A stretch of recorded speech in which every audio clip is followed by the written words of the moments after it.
Gue banyak banget dapat pertanyaan dari kalian. Kok kalau gue punya uang 3 juta, punya uang 5 juta, punya uang 10 juta, itu bagusnya investasi di mana sih sebenarnya? Banyak banget pertanyaan dari kalian tuh anak-anak yang biasa mungkin masih SMA, baru lulus atau bahkan baru kuliah. Di sini daripada gue ngasih tahu kalian ya 2 juta taruh sini, 3 juta taruh sini, ya pecah-pecah ke sini, reksadana, saham, kripto dan lain-lain. Mendingan gue langsung kasih tahu aja. Kesalahan terbesar investasi gue waktu awal gue ibaratnya masih meraba-raba investasi ya di umur 18 tahun. Jadi buat kalian yang baru kenal gue tuh udah bisnis udah lama, investasi udah lama dari umur 15 tahun. Jadi kurang lebih udah 7-8 tahun sekarang di dunia capital market. Nah dari sana gue banyak banget belajar dan di sini gue mau sharing kesalahan gue yang menurut gue itu paling fatal. Dan gue harap kalau gue bisa balik waktu ya.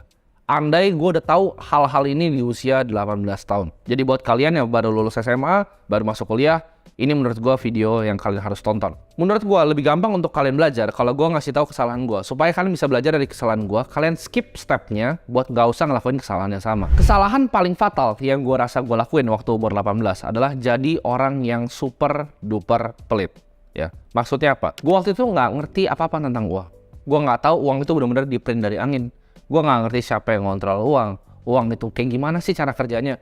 Karena gue diajarin dari dulu bahwa uang itu susah didapat, ya. Dan awal-awal gue kerja, awal-awal gue mulai usaha, gue kerja macam-macam. Dari jadi agen properti pernah, jadi wedding organizer pernah, macam-macam semua udah gue pernah ngerjain untuk dapat duit. Dan gue ngerasa waktu itu dapat duit itu sangat amat susah, ya. Jadi gue pernah punya agensi juga, udah punya usaha, punya banyak beberapa karyawan, ya, baru lulus SMA. Gue udah ngerasain banyak hal, ngimpor barang dari China, ya. Gue coba ngimpor minyak rambut. Gue coba ngimpor barang-barang aneh seperti sedotan ya. Jadi cari market yang laku di Cina, gue coba replikain di Indonesia. Macam-macam udah gue lakuin. Tapi alhasil dari semua gue dapat uang itu, gue jadi orang yang sangat pelit. Jadi gue banyak baca buku ya. Gue mungkin pernah cerita sama kalian buku-buku finansial seperti The Richest Man in Babylon. Gue juga pernah baca The Millionaire Next Door ya kan. Gue juga baca Simple Path to Wealth. Jadi diajarin di situ untuk jadi orang yang frugal gitu. Kita harus menghemat, dan menghemat. Nah ini mindset yang ditanamin gue karena gue mau cari uang sebanyak-banyaknya dan gue hemat sebanyak-banyaknya untuk gue bisa berinvestasi. Tapi gue akan kasih tahu kenapa ini adalah mindset yang justru salah. Dulu gue mikirnya ya, konsep yang selalu diajarkan adalah invest di misalnya index fund ya. Kalian mau financial advisor di Indo, mau financial advisor di luar negeri, pasti sarannya sama. Kita berinvestasi dengan saham yang fundamental baik, kita berinvestasi di reksadana indeks atau index fund kalau di Amerika, biasa disuruh belinya S&P 500. Kita dibilang kalau kalian nabung kayak gitu rutin ya, kita nggak pergi beli kopi Starbucks, kita bikin kopi sendiri ya. Kita bikin kopi sendiri cuma 4.000 modalnya, kalau ke Starbucks itu 40.000. Mungkin nanti di umur 40, 50, 60 tahun kita akan menjadi kaya ya, mungkin punya uang 10-11 M lah. Itu adalah konsep yang tertanam di otak gua ya. Gue mau jadi kaya, gue mau punya dana pensiun ya 4% rule 25 kali dari pengeluaran tahunan pada nanti gue umur 65 tahun begitu. Jadi gue bisa pensiun dengan nyaman. Jadi gue ekstra pelit tuh. Gue umur 18, 19 bahkan sampai umur 20 tahun. Gue itu ekstra pelit. Jadi gue mau belanja apa tuh mikir dulu ya. Sampai sekarang tuh masih kadang ke bawah gitu. Gue nggak mau beli sepatu yang terlalu mahal segala macam. Itu masih ke bawah di beberapa barang gitu. Menurut gue sampai sekarang MacBook tuh adalah barang yang super duper mahal gitu. iPhone adalah barang yang super mahal. Karena dulu ya, waktu gue mampu beli MacBook, gue beli iPhone terbaru. Yang gue lakukan adalah gue waktu itu beli Samsung yang cuman mungkin rendah banget harganya, mungkin 2 juta atau bahkan 1,5 jutaan. Di saat gue tuh udah bener-bener mampu untuk beli iPhone yang mahal. Gue extra pelit karena gue pikir uang tadi ya, yang gue nggak beliin iPhone itu dengan gue beli Samsung bisa gue investasiin. Tapi itu adalah keliru sebenarnya. Kalau waktu itu andaikan gue beli iPhone aja, produktivitas gue meningkat ya, gue lebih gampang kerja, bisa airdrop langsung ke MacBook gue segala macem, gue mungkin bisa dapetin lebih banyak duit. Tapi gue hemat untuk hal-hal yang gak berguna untuk sekadar investasi dengan uang yang kecil. Kalian coba pikir, ngehemat untuk gak beli kopi Starbucks. Menurut gue itu adalah hal sangat bodoh yang dulu gue percaya. Gue gak mau tuh dulu beli makan-makan fancy dining. Dulu kalau gue fancy dining ya, misalnya gue makan di restoran gitu, gue gak pernah pesen appetizer, gue selalu pesennya itu es teh tawar. Karena es teh tawar tuh lebih murah biasa dibanding bahkan aqua. Ya, jadi gue pesennya selalu es teh tawar. Gue gak pernah pesen appetizer, gak pernah pesen dessert. Kalau makan sama cewek, gue pasti pesen yang paling murah, biar ceweknya bisa makan yang lebih mahal. Ya, jadi itu hal-hal yang gue lakuin ekstra pelit. Kalau dipikirkan mungkin kalian banyak diajarin kayak gitu. Jadi kita ekstra pelit sama semua orang, ya bahkan sama keluarga. Ya, jangan bagi-bagi. Itu adalah mindset yang gue punya. Ini gue kasih tau kalian, kalau ada financial advisor yang saranin kalian untuk gak beli kopi Starbucks, itu orang bodoh. Dan gue juga dulu orang bodoh. Jadi jangan dengerin kalau dibilang, oh kalau harus menghemat seperti ini. Hidup tuh gak semuanya seperti itu. Kesalahan gue adalah gue dengerin semua orang. Jadi gue baca bukunya Millionaire Fastlane, gue baca tadi yang Simple Path to Wealth, gue baca Psychology of Money, gue baca semua buku-buku. Gue dengerin semua orang. Jadi gue gak punya sistem filtrasi dalam otak gue. Jadi contoh nih, misalnya di investasi. Si A bilangnya, Ray Dalio misalnya bilangnya diversifikasi. Warren Buffett, si B bilangnya, oh kita harus konsentrasi portofolio kita. Ada yang bilang diversifikasi, tebar banyak, biar kalau satu jatuh tuh nggak kenapa-napa. Ada yang bilang semua konsentrasiin di single class asset. Ini gue dengerin yang mana nih? Dua-duanya menurut gue panutan gitu. Nah, gue nggak punya sistemnya untuk ngejudge gue harus dengerin yang mana. Sama kayak tadi, ada yang saranin gue, oh jangan beli kopi Starbucks. Tapi ada yang bilang beli kopi Starbucks aja bikin lebih banyak duit lagi. Gue ketemu ya salah satu sistem yang menurut gue gampang untuk diaplikasikan dalam mendengar saran orang. Karena kalau kalian masih muda ya, apalagi kalian yang mungkin nonton video ini, gue yakin kalian tuh teman-teman semua itu mau ngembangin diri kalian, mau jadi orang yang lebih baik dengan nonton-nonton video seperti ini. Gue yakin gak cuma gue yang kalian akan tonton beberapa orang yang lain. Nah, tapi gimana caranya kita punya sistem filtrasi untuk dengar mana yang bullshit, mana yang bener? Caranya yang gue praktekkan dalam kehidupan gue sekarang adalah sebenarnya super simple. Jawabannya apa? Kalau misalnya ya hidup orang itu adalah hidup yang gue mau, gue dengerin. Tapi kalau hidup orang itu gue nggak mau, gue nggak dengerin. Simple banget kan? Jadi kalau misalnya kayak ada yang bikin buku nih, ya, atau misalnya ada yang ngajarin tentang reksadana, oke kita financial freedom, terus lu lihat hidupnya, ya, lu pikir-pikir baik-baik, apakah hidup yang gue mau seperti dia atau tidak? Kalau jawabannya tidak, nggak usah dengerin dia, nggak usah dengerin financial advisor itu. Kalau misalnya dia ngasih tau, oh kita begini ya, misalnya kita pakai asuransi yang ini, kita pakai reksadana ini, tapi kalau lihat hidupnya, oh kayaknya gue nggak mau deh hidup cuman kayak gitu, jangan dengerin. Tapi kalau kalian lihat, oh ini orang hidupnya gue mau mimik deh, kayaknya dia cocok nih, dia apa yang dia omongin sama yang dia lakukan sama, ya udah dengerin orangnya ini. Jadi simple ya. Apakah hidup orang itu adalah hidup yang kalian mau? Makanya kalau gue baca buku, yang gue pertama lihat itu adalah autornya atau penulisnya. Penulisnya itu siapa?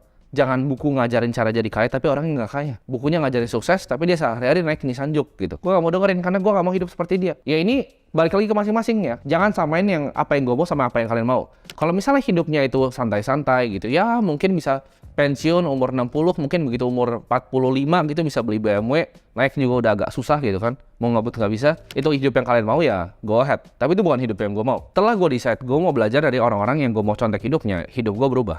Jadi gue ngefilternya gampang, oh ini kayak gini, apakah gue mau jadi ya? Enggak, gue nggak dengerin. Gue nggak mau jadi orang yang umur 50 tahun itu baru bisa beli sport car gitu. Nggak ada serunya lagi hidupnya. Menurut gua ya, dan values hidup gua adalah hidup itu singkat. Kalau kalian pernah lihat ya, kita hidup tuh berapa lama, itu dibagi dalam mingguan dan dikotak-kotakin. Hidup tuh super singkat. Kalian bahkan nggak figure out, rasanya kemarin baru tahun baru, sekarang udah mau dekat-dekat akhir dari kuartal 1 gitu, begitu kalian nonton video ini. Hidup tuh super amat cepat. Dan gua rasa kita cuman only get one spin at life gitu. Masa sih kalian mau naik sport car umur 50 tahun? Masa sih ada satu profesor yang doktrin, oh anak muda itu nggak bisa kaya. Kalian tahu dari mana anak muda itu nggak ada yang kaya?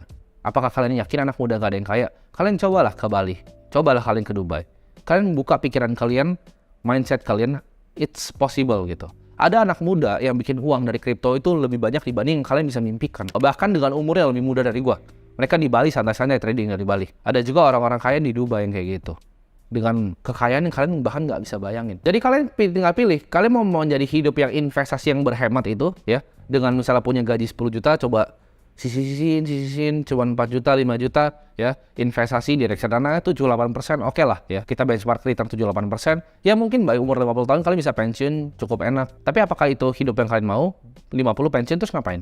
Terus kalian di pantai gitu, santai-santai. Buat gue pensiun nggak ada, pensiun tuh mitos. Orang-orang yang gue mau contek hidupnya itu nggak ada yang pensiun. Kalian cari orang yang 60 tahun, yang misalnya punya aset management, dia punya fund, itu mereka masih kerja, masih seru, masih cari hal-hal baru. Gue sih nggak pernah mau punya pensiun gitu. Jadi konsep pensiun sendiri tuh nggak pernah register di otak gue, karena gue nggak mau kayak gitu. Kalian cobain aja santai-santai di Bali 3 hari. Bosan juga gitu, kalian di pantai santai-santai bosan juga di beach club. Orang-orang yang ngajarin kalian kayak gitu adalah orang-orang yang punya hidupnya average, rata-rata. Gue yakin kalian nonton ini kalian nggak mau jadi orang yang rata-rata. Gue nggak mau jadi orang average, yang cuman mungkin ya liburan tuh gue harus ngitung-ngitung budget segala macam. Gue nggak mau jadi orang kayak gitu. Gue mau kalau gue liburan hari ini, besok gue mau pergi besok. Gue mau makan di restoran ini, gue bisa makan di restoran ini. Gue mau beli mobil ini, gue bisa beli mobil ini. Gitu. Gue nggak mau lakuin hal itu di umur 60 tahun.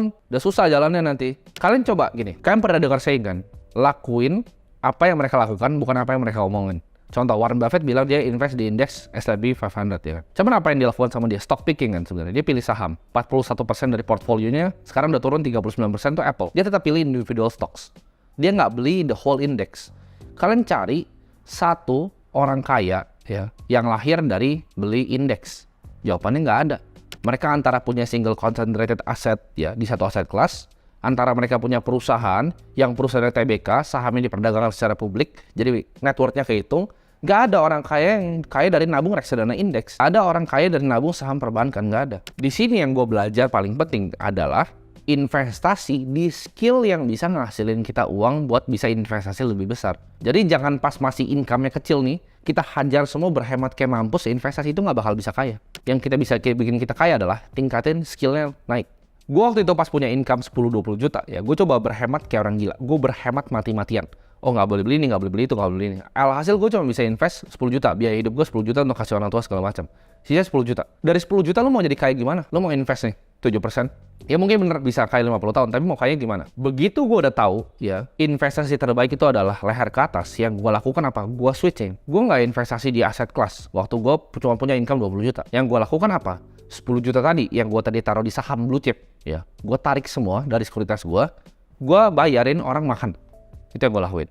Jadi gue cari orang ya yang menurut gue lebih hebat dari gue mau belajar dari dia, gue coba reach out, gue coba traktir untuk makan siang atau makan malam. Jadi gue budgeting 10 juta itu semuanya gue bakar buat bayar orang makan. Itu gue pakai untuk ngelobi orang, ya, yang akhirnya jadi network gue sekarang. Itu yang gue lakukan. Gue ajak orang untuk makan siang, ya. Gue belajar dari buku, gue ikut banyak banget workshop online. Itu yang gue lakukan. Jadi gue tingkatin gimana caranya dari 20 juta bisa naik ke 50 juta. Karena kalau misalnya kita investasinya cuma tadi 10 juta, itu lama tuh. Lu 6 bulan aja 60 juta plus bunganya berapa doang. Tapi sedangkan kalau lu tingkatin keluarin 10 juta untuk lu bisa increase dari 20 juta jadi 50 juta, ya. Sekarang kalau biaya hidupnya sama 10 juta, lu investasi 40 juta sebulan.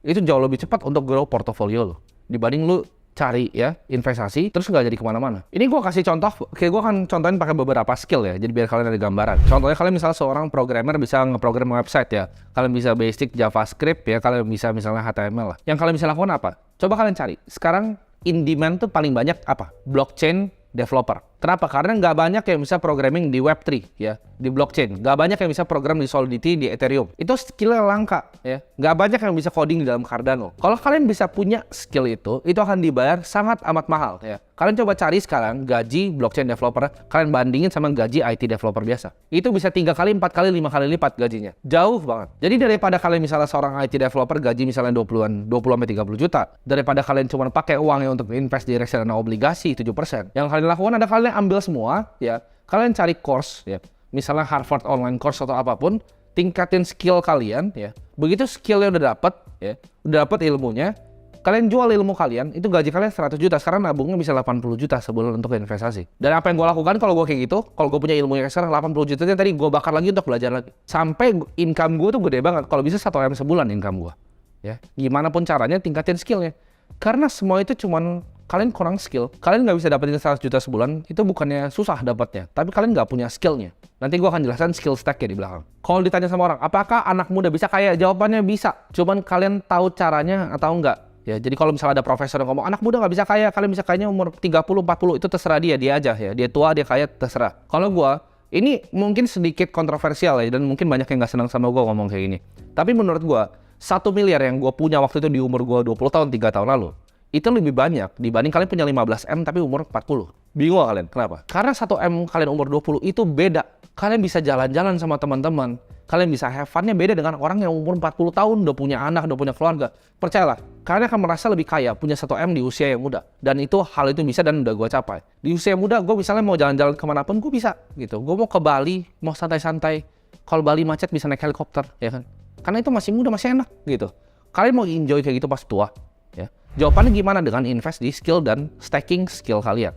Jadi mindset bahwa anak muda nggak bisa kaya itu butuh waktu yang lama. Ya memang butuh proses, nggak bisa langsung sebulan lu jadi kaya kerja keras ya. Mungkin butuh 2 tahun, 3 tahun, 4 tahun. Gue 8 tahun buat sampai posisi sekarang. Karena gue kebetulan hoki mulainya lebih dulu. Tapi buat kalian yang baru mulainya sekarang, ya mungkin butuh 3 tahun, 5 tahun. Tapi itu bisa, hal itu bisa kalian lakukan. Kalau kalian fokus uangnya daripada pakai untuk investasi di aset, kalian buang ke investasi di skill. Jadi doktrin di mana anak muda nggak bisa kaya, itu gue akan kasih tahu di video ini, itu bullshit ya. Itu dikasih tahu sama boomer-boomer yang iri.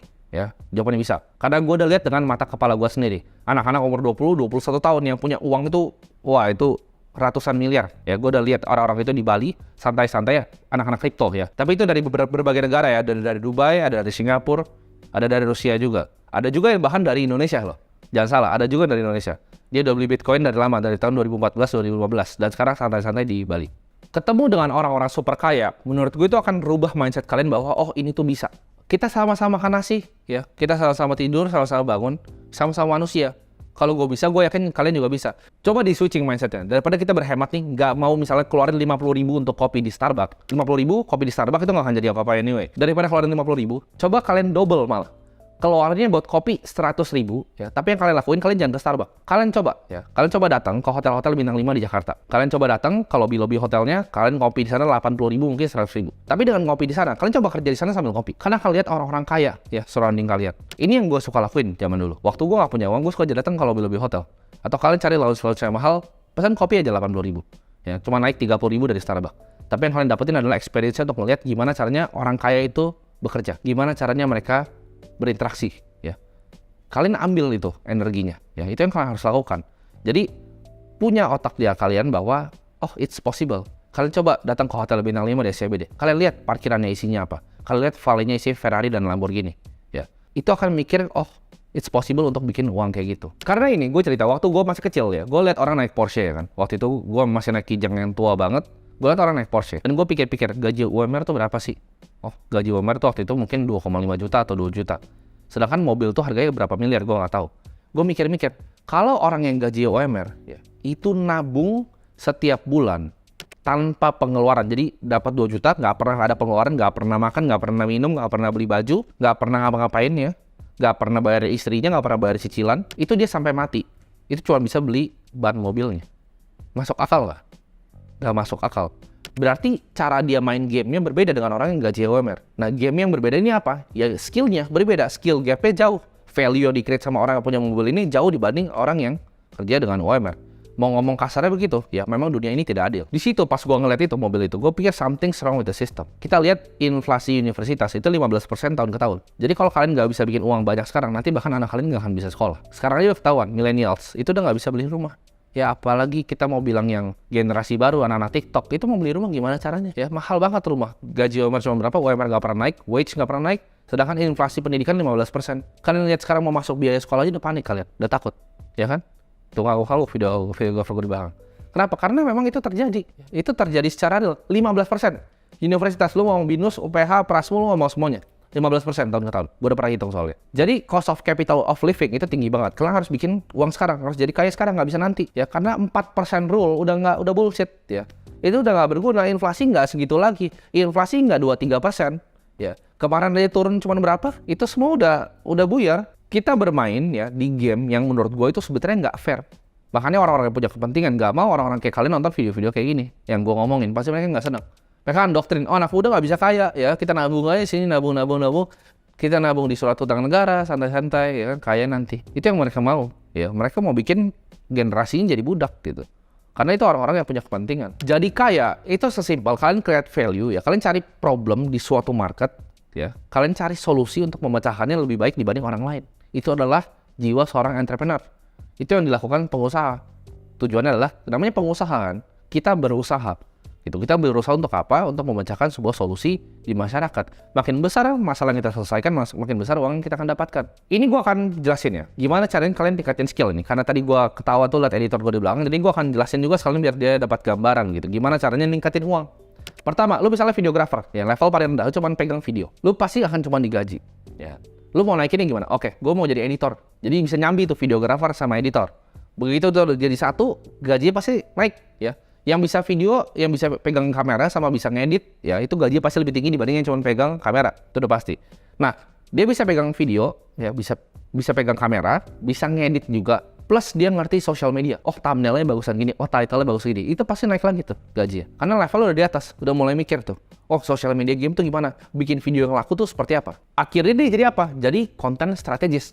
Dia jadi punya skill apa? Ya, pertama content strategis, punya skill social media, punya skill copywriting untuk nulis title yang menarik, untuk nulis thumbnail yang menarik. Jadi skillnya udah banyak tuh. Bisa videografi, bisa editing, social media, content strategis, sama copywriting. Udah 5. Nah ini bisa ditambahin lagi, bisa. Karena skill tuh bisa ditumpuk. Jadi jangan kira skill tuh linear, skill tuh bisa ditumpuk ke atas. Next skillnya apa lagi? Ya, dia bisa scripting, dia ngerti materi yang disampaikan sama orang yang dia rekam. Dia bisa bikin skripnya sendiri tanpa disuruh. Itu udah pasti gajinya udah mahal banget. Itu udah mungkin 4-5 kali dari gajinya sekarang. Cuman nambahin skillnya. Bedanya orang apa yang nggak bisa dapat duit? Itu orangnya malas aja, malas belajar. Jadi kalau skillnya kalian tambahin tuh udah 6, bisa scripting lagi. Udah lengkap tuh, udah full paket. Nah kalian bayangin, itu dia udah punya skill hole tuh untuk bikin sebuah video YouTube ya, dari videografi sampai bisa scripting. Gimana caranya upin ke next level lagi? Oh dia belajar misalnya lebih ekstrim, dia belajar tentang marketing overview. Dia belajar tentang caranya branding tuh gimana, cara personal brand sebuah orang tuh gimana. Terus dia naikin lagi skillnya, oh dia mau belajar tentang leadership, gimana caranya ngurus editor-editor di bawahnya,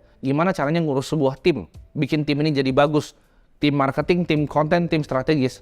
Next thing you know, dia jadi CMO, Chief Marketing Officer, jadi direktur. Dengan apa? Dengan ningkatin skillnya dari videographer tadi, cuma pegang kamera, tingkatin skill sesuai urutan yang gue bilang. Lu bisa jadi direktur marketing. Itu contoh di videografi. Contoh lagi ya, ini gue contoh skill yang lain. Misal kalian awal iseng-iseng invest crypto, trading crypto, awal-awal nggak jelas gitu kan. Belajar kalian gimana caranya lebih dalam.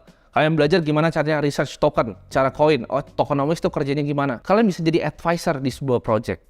Itu gajinya langsung eksponensial. Mau naik lagi, kalian bisa jadi hedge fund analis di fund crypto. Itu lebih gede dibanding fund manager reksadana saham manapun di Indonesia gajinya. Gue kasih tau. Kalau kalian bisa jadi fund manager di hedge fund crypto luar negeri. Adakah yang remote? Ada. Banyak orang yang bisa kerja kayak gitu. Karena apa? Skill gap. Ya, kalian nggak punya skillnya. Kenapa nggak punya uang? Kalian nggak punya skillnya. Terus lu mau investasi dengan uang cuma 5 juta, 6 juta?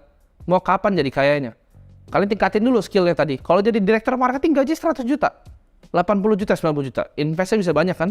Cuman dengan nge-stack skill on top of each other. Ya ditumpuk aja terus skillnya. Ini gue akan kasih tahu blueprint gimana caranya kalian bisa jadi kaya dengan skill apa yang harus kalian punya. Satu, ya skill jualan. Lu harus jago jual barang, jadi sales. Ya kalau mau jadi kaya, kalian harus bisa jual barang kalian. Kedua, skill untuk nge-build. Ya, skill building. Kalian bisa bikin produk, bisa bikin jasa atau service yang orang mau. Produk atau jasa terserah kalian pilih. Bisa bikin offering ya, bisa bikin produk intinya. Dan yang terakhir, skill untuk jadi sebuah leader atau leadership. Kalau 3 ini kalian gabungin nih, kelar. Ya bisa jualan, bisa bikin produk, bisa punya skill leadership. Mungkin ada yang nanya, oh buat apa leadership kan 2 aja bisa? Iya 2 bisa kaya. Tapi kalau bisa 3 ini mantap banget. Kenapa? Karena dengan leadership, lo bisa memotivasi orang, bisa dorong orang untuk ngelakuin yang 1 dan 2. Ya, jadi lo jadi di belakangnya. Lo bisa ngatur orang untuk 1, lo jualan, lo bikin produk. Jadi bahkan udah bukan lo lagi yang ngurus ya. Jadi ini skill yang paling penting sebenarnya leadership ini. Lo punya 3 skill ya, pasti matang. Kayak tadi dari videographer, bisa ngerti branding, leadership, jadi direktur keuangan. Ya kayak tadi gue bilang, videographer dari awal, dari videographer sampai ujung, ya itu leadership, lo bisa jadi direktur marketing. Jadi inti dari video ini adalah, create big income fast. Create income yang besar fast dengan stacking skill kalian on top of each other. Butuh proses untuk gain skillnya. Tapi setiap hari kalian ngapain coba? Scrolling TikTok, main game nggak jelas hidupnya. Ya. Setiap hari yang kalian lakukan, kalau belum punya skillnya, asah skillnya sampai kalian jadi orang gitu. Masa kalian mau sih hidup kalian biasa-biasa aja ya? Gue sih nggak pernah mau hidup yang average. Jadi setiap hari sampai sekarang gue harness terus skillnya. Mau itu skill leadership gue, skill self jualan gue, skill gue ngembangin produk, itu gue harness terus. Gue cari terus informasi dan filter informasinya dari apakah hidup yang dia punya adalah hidup yang gue mau. Gue nggak mau udah tua baru bisa mau beli mobil yang gue mau. Gue nggak mau. Gue mau santai-santai, bisa naik Porsche, bisa naik Mustang, ya. Gue bisa beli jam Patek, hidup gue happy. Gue gak mau jadi orang biasa. Gue mau makan di restoran yang gue mau travel keliling dunia itu di saat hidup gue masih muda. Gue gak mau pas udah tua, udah capek, mau jalan susah, ntar, ya. Menurut gue ya, kenapa harus kaya lama sih? Kalau ada cara yang cepet, ya kan? Gue gak mau jadi MJ DeMarco yang tulis itu Millionaire Fastlane, gak mau gue. Duitnya gak banyak-banyak amat kok, gue gak mau dengerin, gitu. Gue gak mau Simple Path to Wealth, gitu. Gue gak mau jadi Your Millionaire Next Door, ya. Gue gak mau jadi orang yang 50 tahun ya kan gak ada yang tahu punya uang 1 juta dolar. Kan coba pikir emang 1 juta dolar uang yang banyak 15M. Itu mungkin 7M, 8M itu stuck di satu rumah ya, properti. Mungkin dia punya mobil ya 500 juta BMW. Itu buat hidupin lifestyle gue sekarangnya gak cukup gitu. Jadi apakah itu uang yang banyak? Gak juga. Gue gak mau jadi Your Millionaire Next Door. Cuma umur 60 tahun dan cuma punya 1 juta dolar.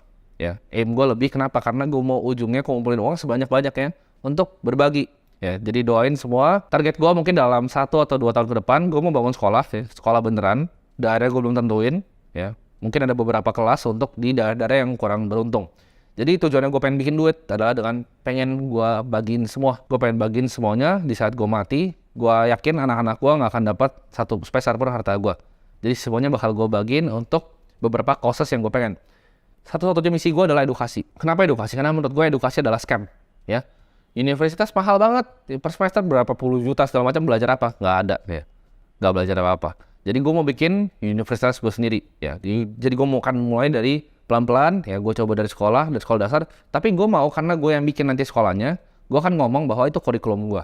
Gue akan pilih yang penting-penting, yang matematika, fisika, dan lain-lain. Gue akan tambahin nanti kayak blockchain, segala macam, development di komputer, segala macam. Jadi, sekolahnya bakal lebih lengkap untuk daerah-daerah yang kurang beruntung. Jadi, pecahin mindset kalian kalau anak muda itu nggak bisa kaya. Kita sama-sama makan nasi kok, ya. Gue nggak spesial-spesial amat. Gue cuma kerja lebih keras dibanding orang biasa, dan gue punya willingness untuk belajar, ya. Karena rata-rata orang Indonesia, itu kenapa orang Indonesia banyak nggak bisa kaya? Bukan karena mereka kurang pintar kok, menurut gue.